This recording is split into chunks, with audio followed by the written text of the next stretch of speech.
Hello friends, today we are to see some basic concepts in organic reaction mechanism. So the terms are bond fission, electrophiles, nucleophiles, basicity, nucleophilicity, and the types of reactions means classification of organic reactions. So these are the some fundamental things in organic reaction mechanism we have to discuss first. Before discussing bond fission, we have to see one very important but small concept in organic reaction mechanism is curved arrow.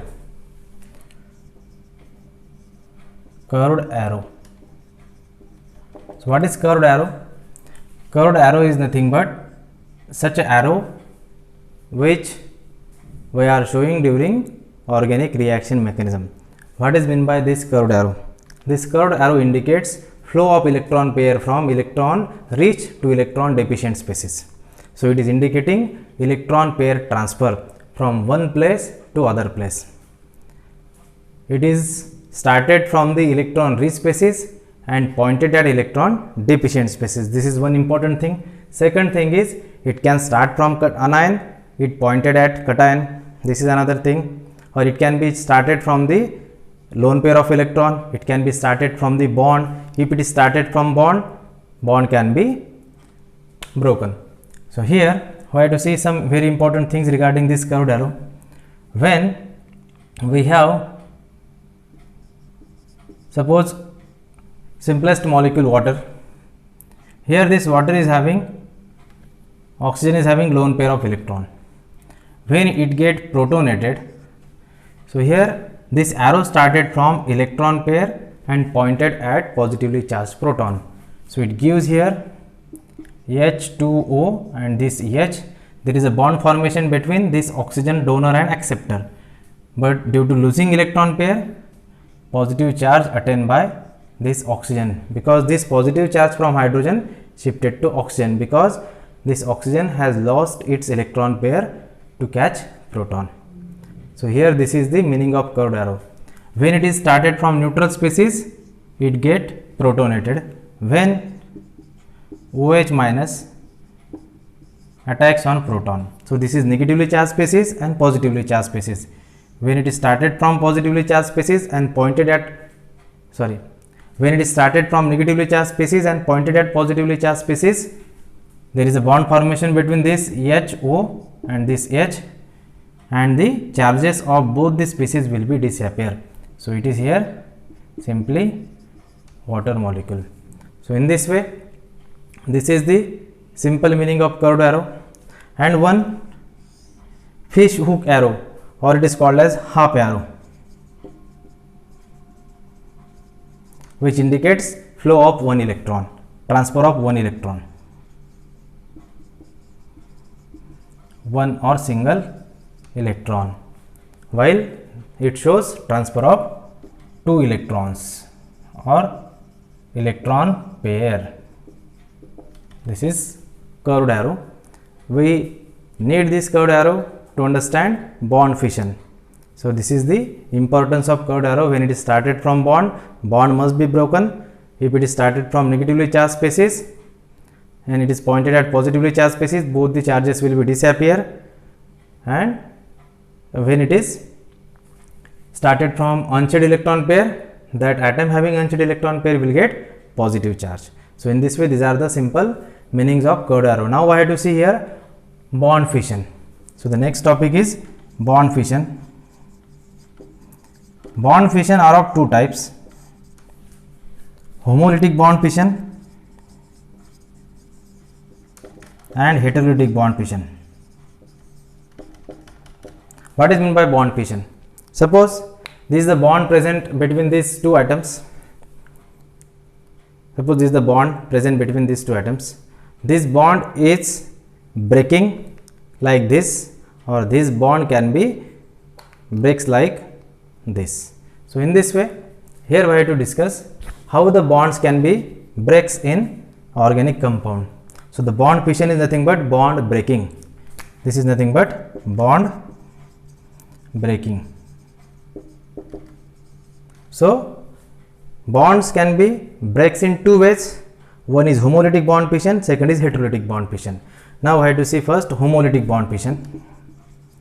In the homolytic bond fission, bond breaks in such a way electrons of the bonds goes to both the bonded atoms. Means here, if this is the bond present between the two atoms, this one electron goes to one bonded atom while other electron goes to other bonded atom, because each bond is made up of two electrons. So one electron goes to one bonded atom, other electron goes to other bonded atom. So here in the homolytic bond fission, if the bond present between suppose molecule AA, so here this one electron goes to one atom while other electron goes to other atom. This is called as homolysis, and this can be takes place using heat or light. So here 2A radicals we get. After homolytic bond fission, the species are generated called as free radicals. So here this is free radical. When we have the molecules such as CH3, in presence of light, this is a symbol of light, H nu. So when this ethane undergoes homolytic bond fission, gives 2 methyl radicals. When peroxides are irradiated in presence of light, such as PHCO, OCO, PH. So here there is a loss of 2 carbon dioxides. So here this electron goes here, this electron goes here, and here this one pH radical and this another pH radical. So there is a loss of 2 carbon dioxide molecules and gives 2 phenyl radicals. So in this way the free radicals are generated due to homolysis, means the bond breaks in such a way both the electrons of the bond goes to both the bonded atoms and generates carbon free radical or various free radicals. Generally homolytic bond fission takes place in very less polar compounds or non-polar compounds. Now the second is heterolytic bond fission. The heterolytic bond fission basically takes place in polar compounds, such as when we have example of alkyl halide. In the earlier video we have discussed about inductive effect. Due to the minus I effect of this halogen, this bond shifted towards this X, and this R becomes electropositive, X becomes electron rich. So this X takes complete electron pair from this R and departs here from this R, and we get here this R plus here X minus. So cation and anion is generated from this. If we have example of tertiary butyl bromide, so this Br is detached from the tertiary carbon and gives carbocation, C plus CH3 plus Br minus. So in this way this is electron deficient species, that is carbocation, this is tertiary butyl carbocation is generated, means due to heterolytic bond fission cation and anion is generated. So in this way we can have the different types of examples in which during heterolytic bond fission both the electrons of the bond goes to both the one of the bonded atom. So both the electrons of this bond goes to one of the bonded atom, and it results electron rich species and electron deficient species, that is cation and anion. So in this homolytic bond fission and heterolytic bond fission we have discussed the bond breaking. In homolytic bond fission both the electrons of the bond goes to both the bonded atoms, but in heterolytic bond fission suppose this is the electron pair, this both the electrons goes to one of the bonded atom, and this becomes electron deficient and this becomes electron rich, that is anion, and here other is cation. So here this is the bond fission we have discussed. Now the next we have to discuss electrophiles and nucleophiles. So the electrophiles are the electron deficient species. Electrophiles and electrophilic reagents. So electrophiles are electron deficient species, means the positively charged species or electron deficient species are called as electrophiles. As they are having positive charge, they have affinity towards electrons. So electrophiles means these are the electron loving species, means they have affinity towards electrons because itself they are having positive charge. So these are the positively charged species which are attracted by negatively charged species, that is nucleophiles. So these are attracted towards nucleophiles. Now electrophiles are generated by the reagents called as electrophilic reagents. So the electrophilic reagents are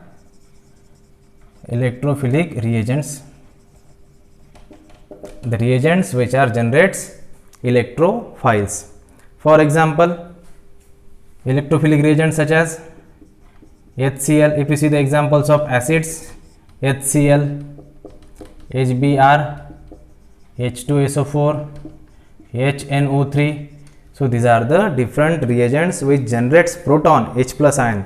So these are the electrophilic reagents, or which are the acids. Some of the molecules such as Br2, Cl2 also acts as an electrophilic reagent, because during the halogenation reaction it generates bromonium ion. It also generates here Cl plus when it reacts with FeCl3, when it reacts with FeBr3. So during the bromination, such a bromonium ions are generated. During the chlorination, such a Cl plus is given by. Some other groups are there, or some other compounds are there which are also such as positively charged species, such as CH3 plus carbocation, tertiary carbocation, NO2 nitronium ion, and SO3. So 3 is also electrophilic. Now some Lewis acid catalysts are there, such as AlCl3, FeBr3, which is used during the bromination, FeCl3, ZnCl2. So these are the various electrophilic reagents which are used during the different reactions. So these are the types of electrophiles and electrophilic reagents. Now we have to see second part of this, nucleophiles. What are nucleophiles? Nucleophiles are negatively charged species. These are the positively charged species, while these are the negatively charged species, or the species or the compounds having non-bonding electron pair or lone pair of electrons, or possessing lone pair of electrons. So these are the electron rich species which gives electrons to electron deficient species. So nucleophiles donates electrons to electrophiles. Electrophiles are electron deficient, while nucleophiles are electron rich. They donates electron pair to electrophiles. So the nucleophilic reagents are basically anions such as OH minus, NH2 minus, RO minus, RCO minus. So here we can have the different types of nucleophiles. We will have, in case of alkyl magnesium halide, R minus is there. So various negatively charged species acts as a nucleophiles. Some neutral species are also acts as a nucleophile, such as RNH2 amines, ROH lone pair amine, now N, R3, NH, R2. So these are this is the tertiary amine, this is the secondary amine. So these are also acts as a nucleophiles. So in this way, these are the different types of compounds or different types of reagents which donates electrons to the electron deficient species, which are called, these are called as nucleophiles. These are the nucleus loving species. Nucleus is positively charged, so they have affinity towards, nucleus means they have affinity towards positively charged species. These are having affinity towards negatively charged species. So these are the electrophiles, electron deficient. Nucleophiles are electron rich, they are electron pair donor, these are electron pair acceptors. Now I have to see here a small topic here in this again, that is nucleophilicity and basicity. So what is nucleophilicity and basicity? So nucleophiles means what? Nucleophiles are electron donors, they gives electron pair, while electrophiles are electron pair acceptors. So here nucleophilicity is It is a tendency or ability to give electron pair to electron deficient species. Means, or it is the strength of that nucleophile to mix bond with electron deficient species and displaces leaving group. For example, suppose we have nucleophilic reaction such as this is any nucleophile. When it reacts with this R and X, this is here one of the electrophilic reagent. So here what is nucleophilicity? This is the ability of this nucleophile to attack on this, means to mix bond with alkyl group or substrate and displaces leaving group. So the nucleophilicity has no absolute value, because suppose this is OR minus, this can be R minus, this can be OH minus, this can be any nucleophilic group. So nucleophilicity is relative term. So it is a relative term and it decides the rate of reaction. It decides rate of reaction, and this is here the kinetic term, because it decides here rate of that reaction. If the nucleophilicity is higher, then the rate of reaction is faster.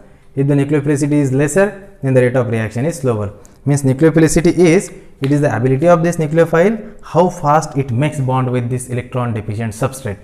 So nucleophilicity is nothing but simply it is the strength of that nucleophile, or it is the ability of that nucleophile to make bond with that electron deficient carbon or electron deficient substrate. Now what is basicity? Here the basicity is, it is the strength to form bond with proton. So how fast it accepts proton. Basicity is nothing but how fast it makes bond with electron deficient proton or electron deficient hydrogen. So here this is the strength by which it makes bond with proton. Here it is the strength by which it makes bond with electron deficient species. Actually nucleophilicity and basicity are highly, means these are the closely associated term. Nucleophiles can be bases, bases can be nucleophiles, but here we can differentiate them by using the various aspects such as rate of reaction. Here the basicity, if you see the base, then basicity is expressed in terms of Kb and pKb. So here Kb is the dissociation constant of base, and here, or it is also called as basicity constant, and this is pKb is negative log of Kb. So pKb is equal to negative log of Kb. So here higher is the pKb, lesser will be its basicity, means pKb and the basicity are inversely proportional. Lesser is the pKb, higher will be its basicity. So here basicity has an absolute value. It has an absolute value, but here it is a relative term. Nucleophilicity is relative term. This is decided by the equilibrium. There is equilibrium established between the bases and the dissociated ions. So here there is always equilibrium established during the basicity, and it is decided by the equilibrium. So it is a thermodynamic term.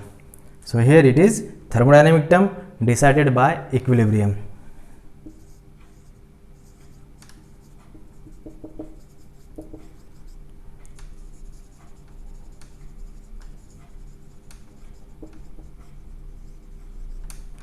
So here these are the some differences between the basicity and nucleophilicity, but the simple meaning in our organic chemistry is the basicity is the ability to make bond with proton, while the nucleophilicity is the ability by which it makes bond with electron deficient substrate. So, so these are the very important things regarding this is bond formation with alkyl group, here the bond formation with proton or any electron deficient hydrogen. So here we have seen electrophiles, nucleophiles, and nucleophilicity and basicity. Now the next thing we have to see types of reactions. Types of organic reactions. Organic reactions are classified in different types on the basis of various aspects, such as changes takes place in substrate depends on type of reagent. It can be nucleophilic reaction, it can be electrophilic reaction, depends on kinetics, it can be unimolecular, bimolecular, trimolecular, means it can be first order, second order, third order, depends on the polarity, it can be polar reaction, it can be non-polar reaction. So organic reactions are classified in different types, but here we have to see classification of organic reactions on the basis of changes takes place in substrate. So on that basis, the classification of organic reaction in addition reaction, elimination reaction, substitution reaction, and last is rearrangement.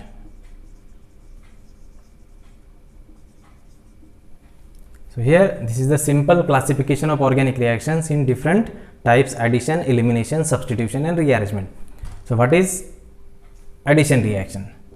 The first is addition reaction. Addition reaction is, it is the addition of a molecule across the multiple bonded substrate. So here one molecule get added across the multiple bond of the substrate or this reactant. For example, suppose we have CH2 double bond CH2. When it undergoes addition of hydrogen molecule in presence of catalyst such as nickel or platinum, so here we get CH3 CH3. So here this H2 molecule get added across this, and this bond get broken, this bond get broken. So in this way CH3 CH3 ethane we can get from the ethylene.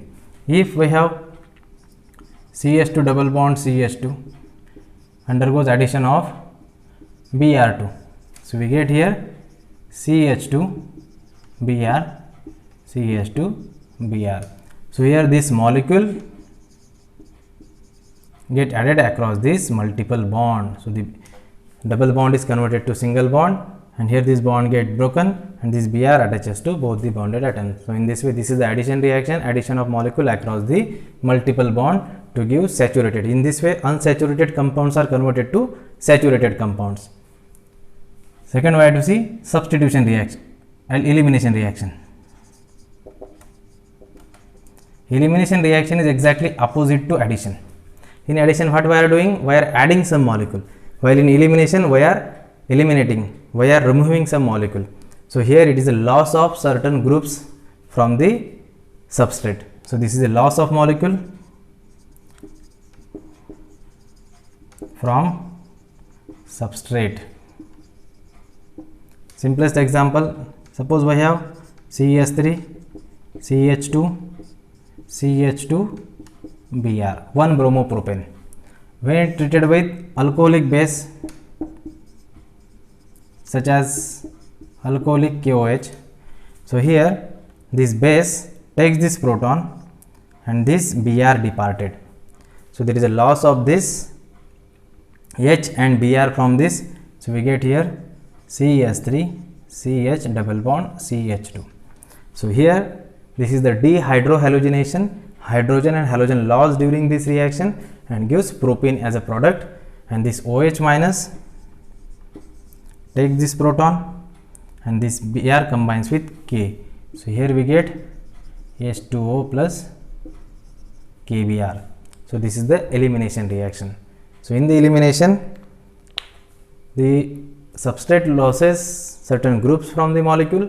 If these are lost from the adjacent carbon, the group or the halogen is departed from this carbon, which is called as alpha carbon, and the hydrogen detached from the carbon called as beta carbon. So on the basis of loss of hydrogen, this elimination is called as beta elimination, or it is called as 1,2 elimination, because both the groups are detached from the 1,2 carbon. Cyclohexyl bromide. So here this H and this Br detached from adjacent carbons in presence of alcoholic base. So we get here cyclohexene minus HBr. This is dehydrohalogenation. So here there is a loss of H and Br from the adjacent carbon. This is also beta elimination reaction. So here this is the elimination reaction. Now next is substitution reaction.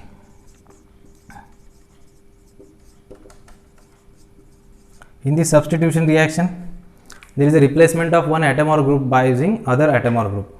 Suppose this group is there attached to one of the carbon. So here this another group comes here and this replaced with this. So in this way, this is the replacement. This is the replacement. One group is replaced by using other group. So this is called as replacement reaction, that is substitution reaction, in which one of the atom or group replaced by using other atom or group, or one of the group is substituted by using other atom or group. It is called as substitution. This is simple replacement. Atom or group.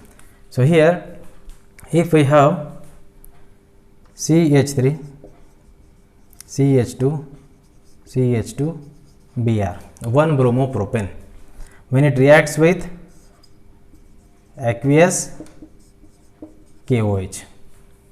So here this OH minus ion attacks here and this Br detach. So this Br is replaced using OH and we get here CH3, CH2, CH2, OH plus this KBr. So here this is the substitution.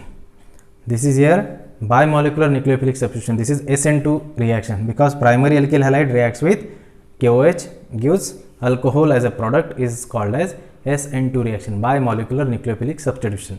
Here we have to see only there is a replacement of one of the atom or group using other atom or group. So here this can be any halogen, here this can be any nucleophilic group. Here the condition is one of the atom or group is replaced by using other atom or group. So here this group is there, this comes here, this is eliminated or this is lost. So it takes this group's position taken by other group. This is the substitution. And the last is here rearrangement category. What happens in rearrangement? In the rearrangement we get unexpected product due to the some skeletal rearrangements taking place during in the reaction across the intermediate. So this is the unexpected product formation. So we are predicting one compound but we are getting another compound. This is called as rearrangement reaction. So here the rearrangement we have to see here a simple example. When we are having, suppose this alcohol, and this undergoes reaction in presence of HCl, this undergoes chlorination. So what should be there? This OH is replaced by chlorine and this chlorine should attaches here, but no, here this chlorine takes this position and here instead of this actually we should get this minus H2O, okay, minus H2O. So this H and this OH, but instead of getting this we get this. Why? Because of the rearrangement. Why rearrangement taking place? Here there is a formation of carbocation and this carbocation is rearranged and this carbocation form, this get attacked by chlorine and we get this product. So instead of getting this chloride we get here this chloride. So in this way this is the rearrangement. In the rearrangement we get unexpected product because of certain rearrangements are involved during the stabilization of an intermediates. So here we have discussed some fundamental things in organic reaction mechanism. Thank you.